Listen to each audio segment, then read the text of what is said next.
Greetings, scholars, and welcome back to our talk on credibility versus bias. You will need to be assessing the credibility and the biases in every piece of work that you use for your research, and this is part of rhetorical analysis. We've got our gaps, we're talking about LEPO, logos, ethos, pathos, other throughout the semester, and another big rhetorical analysis that you will be doing constantly is assessing for credibility and bias. Part of my research metaphor is that you are out on the pirate seas when you are out on the internet and there be dragons. So let's get through learning the ropes so that you can produce quality work from your laptop in your pajamas at 3 o'clock in the morning, just like the professionals. Think about magazine section in your local grocery store. If you reached out with your eyes closed and grabbed the first magazine you touch, you're about as likely to get a supermarket tabloid as you are a respected journal. Actually, quite a lot likely more to be getting a tabloid. Now imagine that your grocer was so accommodating that he let anyone in town print up a magazine or anything they wanted and put it in the magazine section. Now, if you reach out blindly, you might get Elvis Lives with Aliens Gazette as easily as Time Magazine or the Atlantic Monthly. So that is the internet. There's an extremely wide variety of material on the interwebs, and it ranges in accuracy, reliability, and value. So unlike most traditional media, such as books, magazines, organizational documents, no one has to approve the content before it gets made public. Credibility and bias are two things, often not as related as you might think. You may find a source that is highly credible, but also highly biased. You need to analyze when reading and choosing sources. Credibility and bias are a subset of ethos, right? We talked about ethos versus pathos in a different lecture, but this one we're going to focus on this subset of part of ethos is credibility and bias. Credibility is assigned to someone who has earned trust through merit, experience, certifications. Trust me, I'm a doctor, that thing. Whereas bias is the leaning of any statement away from neutral impartiality. So credibility is attached to the person, the writer, the source, whereas bias is attached to the actual statement, the text, the things. So can a credible person be biased? Absolutely yes. Can a good person who is smart about a lot of things not necessarily be a credible expert on certain topics? Yes, also absolutely. For example, I am a doctor of words. I am a credible expert in archaeology, museum studies, cultural heritage, rhetoric, and composition. I am as ignorant as my grandma about pop culture and current events, making me a non-credible source for some types of information while still being a credible authority on others.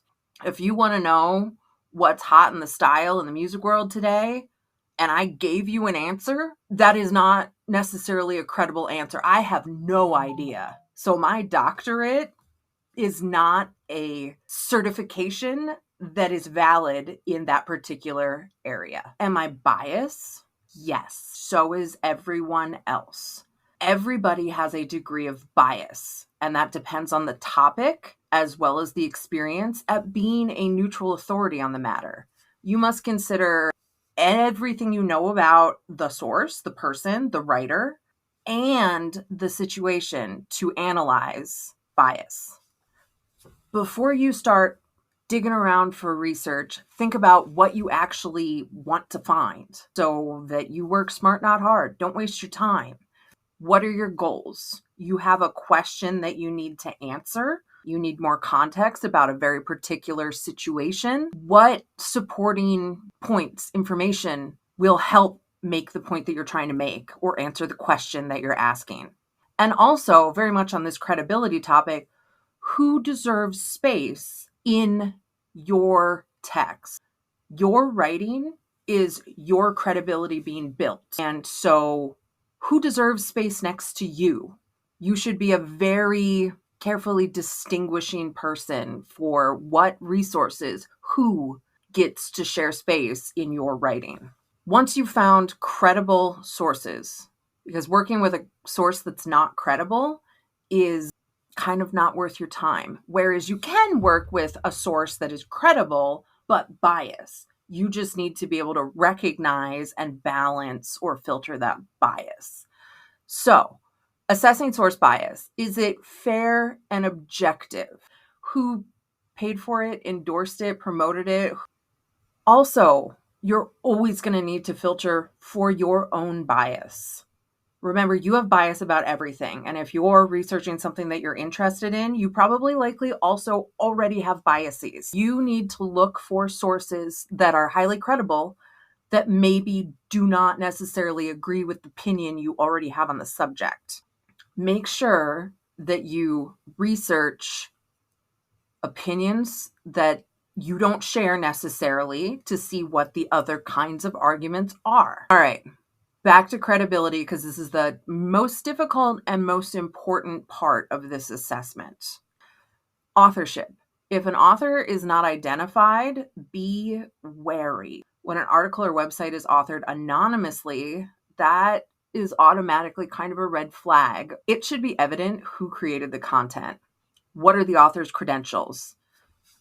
Do they have expertise in the field? Consider the publisher's reputation and trustworthiness. Be aware that when a web page was created and how recently it's been updated can kind of help you see whether or not paying attention to details and polish. Outdated information and broken links can indicate that something is not being maintained.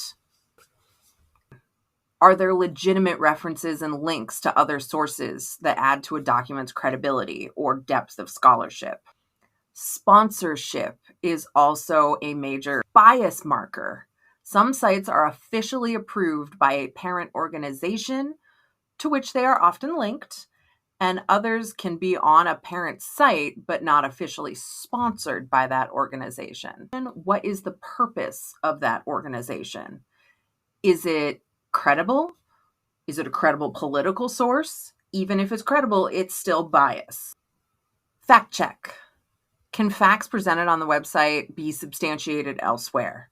Always check multiple sources to determine credibility. Be sure you're not chasing the chicken and the egg. If 10 sources use the first source as their source, then it's still not verified at all. You just have the one source that everybody is looping back and back and back to. Other indicators of low credibility. I know I'm pushing the anonymity thing, but if you hide, it could be because you don't have credentials or you're a coward or both, but that is a red flag for a credible source. I will say there are exceptions. For example, The Economist, everything is published anonymously. That is just how they work. And so some of the biggest journalists of our time are publishing anonymously in The Economist, but the credibility of The Economist as a source comes from The Economist itself having that reputation. Even though all of their authors are anonymous, they have that source reputation to vouch for them while still protecting their identity. Lack of quality control is huge.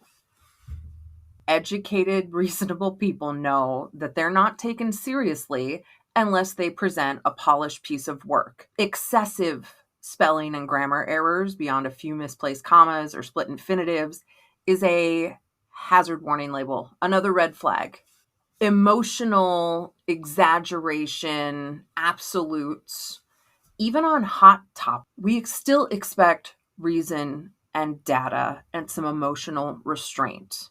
When feelings have clearly taken over the argument or exaggeration is used to prove a point, sarcastically or otherwise, they have lost some credibility, even if they have all the fancy expert credentials. Anyone speaking in absolutes of always and never, that is also a red flag. Claims of unique or secret information that cannot be independently verified is a no-go.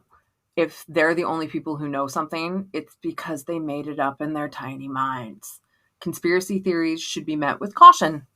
Dates. When did this information apply? Last week? 1974? A real source would note its timeliness of publication. Be careful of trusting sites just because they come up first in a search engine. They can have a lot of keywords just baked in the bottom of things to make it go higher up in the algorithm. They can pay to have it go higher up in the algorithm. So top search results are not always the most credible or the most useful. Dig further. A note about domain names. They do not make something legitimate. Just because something is a .org or a .edu website does not necessarily lend credibility to the content. All right, open source versus peer review. Open source is the pirate seas of the internet, and out there be dragons. And so while I will add sort of AI generated lists to this, we're going to talk about open source information just for a moment. We avoid these sources in research not because they're wrong necessarily, but because they are unvetted, unchecked, unregulated. They're a good place to get an idea of the tone of a particular subject. You may get a taste of how the world is viewing a subject right now. Wikipedia, they say never cite Wikipedia. Did anyone say never use Wikipedia? I use Wikipedia all the time. It's a great place to get a start on understanding a topic, an event, etc. And yeah, they have their reference thing at the bottom, and that might give you some places to go that talk about a particular aspect of that issue. But the Wikipedia itself, by the nature of being open sourced and unvetted, it's constantly changing. And the quality of the information can vary so much that it needs to not be the end of your research, but rather part of the beginning. Peer review journals, while they do occasionally make mistakes that get a lot of press, they will not publish articles that fail to meet the standards established for a given discipline. Journals and articles in the peer-reviewed journals are considered respectable for further research and professional practice. Does that mean that they're always right? No, but your credibility has sort of a cushion to it that this has been vetted by other experts in the field. Its credibility and ethos lies in its reputation. So it will not gamble that reputation. Being able to categorize what kind of source it is very helpful for you to be able to be making these credibility assessments quickly. As you get into your major, your specialization, your field, please start to get to know the print journals in your subject. Start to get to know the websites for those journals and then work outward. Start safe in library-approved literature, library-approved database resources that we have. In your career, once you've read 100 journal articles in your subject from peer-reviewed sources, you will be able to spot a stinker just from reading the first paragraph after that. And then you can start moving out into the pirate seas if you need to with that higher degree of expertise in sorting out credibility. Right now, it's not worth drowning. So find the places where credibility is coming, at least on a certain level, automatically. Feel free to read in the sea of public opinion, but make sure you aren't being sold the Brooklyn Bridge. Online scholarly databases. You have a ton of scholarly databases that the university library website hosts that you can research 24 hours a day. They pay access fees for you so you can use these platforms. You also have interlibrary loans where you can get physical material, print material from any university in the nation that we partner with and have it sent up here for you or copied for you. And your interlibrary loan resource is amazing. So if you need to see a journal article that we don't have, they will get it for you fast. I have put in an interlibrary loan where the closest article copy was in Texas at like 3:00 in the morning. And then I went to bed. And by the time I woke up at like 9, it was already in my email inbox. The librarian in Texas had gone and gotten the article, scanned it, and sent it to my librarian, who forwarded it on to me while I was asleep. It took 0 business minutes. It was amazing. I already have a whole video on artificial intelligence, but research time is the time to use AI, but use it properly. Send the robot on a fetch quest for you to bring back a batch of resource material. Then go read those sources yourself. Never trust the AI to do summaries of references. Never trust the AI's link to something that you didn't go check the link. For more on this, please see my full 10-minute rant on AI sources and the proper use of AI. And I hope this lecture has helped you see the difference between credibility and bias and how they need to be assessed in every source that you use.